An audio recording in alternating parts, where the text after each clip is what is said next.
Hey everybody, welcome back to the channel. In today's video we're going to talk about what a CycleKart is and what a CycleKart isn't. So stay tuned.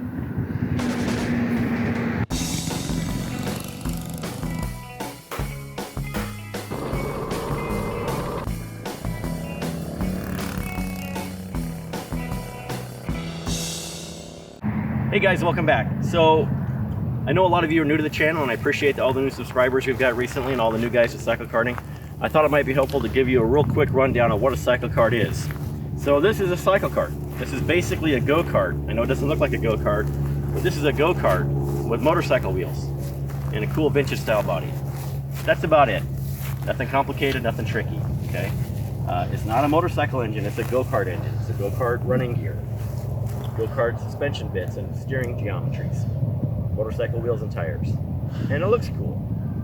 And this is all about craftsmanship. Building something cool, building something fun, and having fun with your friends. Racing around.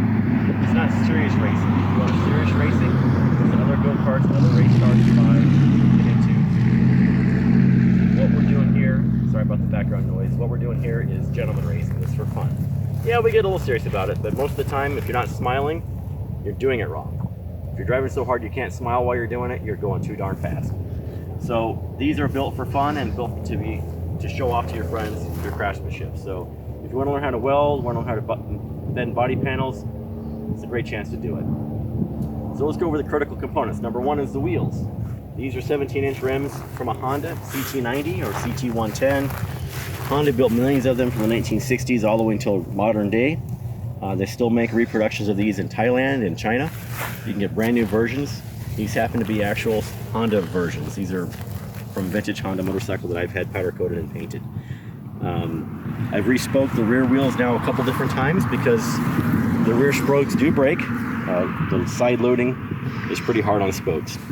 The rear hubs, we do have purpose-made hubs. There's an outer plate and an inner plate that mount it to the axle. Renegade CycleKarts makes a very nice version of that. This one happens to be a VKC version, which I believe are no longer being made. I'd love for them to make more, but I don't think they are right now. The front spindles, again, you can get those from Renegade CycleKarts. These I scratch built, but the Renegade versions are basically clones of my designs. The front axle is a drop axle. A couple different ways to do that. Mine is a drop axle. Some guys have straight axles. Depends on your inspiration car, what you want your car to look like. It does have buggy springs. When I say buggy springs, I mean from a buckboard, as in the old-time horse-drawn carriage. These are leaf springs. Some guys will use coils or different layouts, but the leaf springs, really it's dictated by your inspiration car, what kind of front suspension you're going to use. And typically the front suspension is the only suspension these cars have. A couple guys have done rear suspension, but it's very complicated and difficult to do. If you want to do it, go for it, but it's typically not necessary. The frame on this is a 1x3 square tubing, thin wall, 0.60 or 0.60 or 0.65. If you go thicker, it just makes it heavy. The typical Stevenson formula would say the outer frame rails and you'd have a wooden box which creates the structure for the body and all that. This doesn't have the wooden box. This is strictly a solid frame with the body unstressed on top, so I could drive this without the body if I had to. And this is all aluminum on this one. Some guys do fiberglass, some guys do plywood, some guys do all kinds of different methods to make the body, ultimately to get it to the look you want. So you pick your inspiration car, something from the teens, 20s, or 30s preferably. Something that looks great with tall, skinny wheels. And maybe your favorite racing driver from history, Barney Oldfield or somebody like that. So let me show you what the motor looks like underneath the bonnet.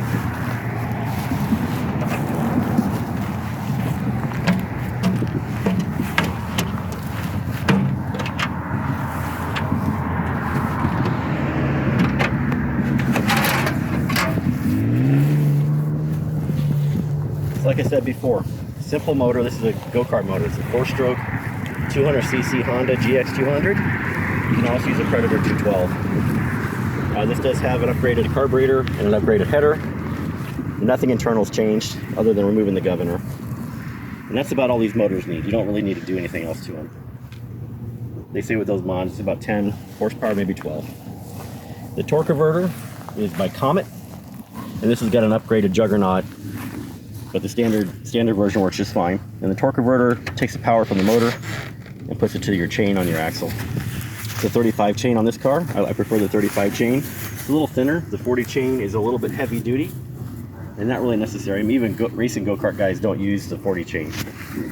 Most karts will have a solid rear axle, 1 inch, 36 inch wide.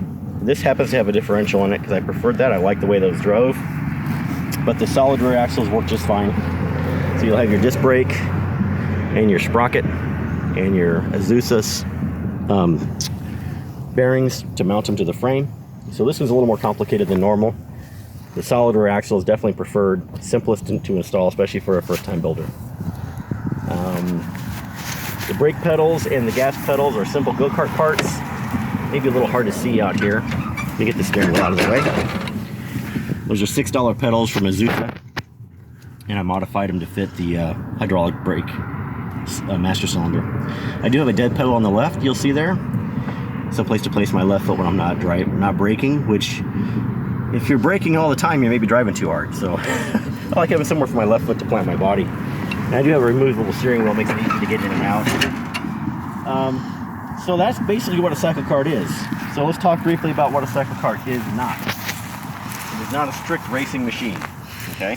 It's for fun. If you want to put a 250cc or 400cc motorcycle engine with 5-speed transmission, that's fine. But what you're actually building is a cycle car. That's the real thing. They're cycle cars, okay? Cycle karts, again, go-kart components. So if you want to do the motorcycle thing and put a Harley-Davidson motor in it, go for it, man, or whatever you want to do. But those karts probably won't be welcomed at the main sanctioned events that we do. Maybe you can make your own thing. That's fine too. Not to poo-poo your ideas. Everybody's got great ideas.